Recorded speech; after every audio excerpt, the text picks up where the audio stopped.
Well, the election just about a week away. That means we'll get to another edition of our candidate profiles for Bonnyville, Cold Lake, and St. Paul. I'm Justin Marshall, and I'm joined with David Inscho with the Alberta Advantage Party. Welcome, sir. Welcome. Nice to meet you. So, Alberta Advantage Party, who are they? Well, quite literally, I would say that we are the Wild Rose Rejuvenated. We're definitely a grassroots party. All the founding members of the party were members of the Wild Rose, and when the unification between the PCs and the Wild Rose took place, we did not agree with it in any way, shape, or form. We felt that we were basically losing the ideals and all the ideas in which the Wild Rose actually stood for, and so we started forming another party, which eventually became the Alberta Advantage Party. Why didn't you agree with the ideals? Quite literally, the Progressive Conservative Party has an absolutely total different philosophy on how politics is run. It's very much a centralized, top-down type of political party, and the Wild Rose was definitely not that type of party.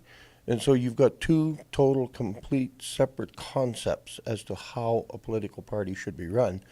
And as we've now seen with all the problems that they've got internally within the UCP, trying to put the two together and marry them, it just don't work. So, David, why did you decide to run for MLA? Well, there was nobody running here. I have had an interest in politics for, going back to the early 1980s. And if I'm going to espouse views to start a brand new party, I had better be able to back them up and step forward. What does the Alberta Advantage Party stand for? We do stand definitely for free enterprise. We do believe in balanced budgets. We do believe very strongly in the individual person having a direct contact with their government and a direct say in how things are done, not just every 4 years when you put an X on the ballot, but literally at any time. That's why our number one platform is the right of recall. David, when I'm at events, all I hear from people is economy, economy, economy. How do we get people back to work? Actually, I'm very glad you asked that one, because the Alberta Advantage Party has an energy platform that will literally put people back to work practically immediately. And the infrastructure that's needed for getting people back to work already exists in the province. The biggest problem we have is an awful lot of government red tape and regulation that's in the way that is stopping people from getting back to work. And it's literally stifling and killing any idea of entrepreneurs wanting to invest in Alberta. How do you plan to get pipelines built? Pipelines, although we'll advocate for them strongly, they are definitely the number one way to get any of our resources to market. Unfortunately, they are in federal jurisdiction.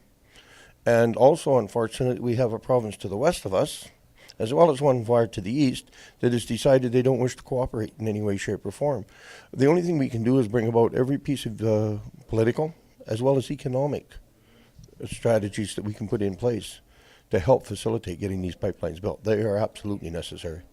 David, it's been a lot of fun catching up with you. I really appreciate your time. Oh, thank you very much. That's David Inscho with the Alberta Advantage Party. The Alberta election on April 16th. Don't forget to get out and vote. For Primetime Local News, I'm Justin Marshall.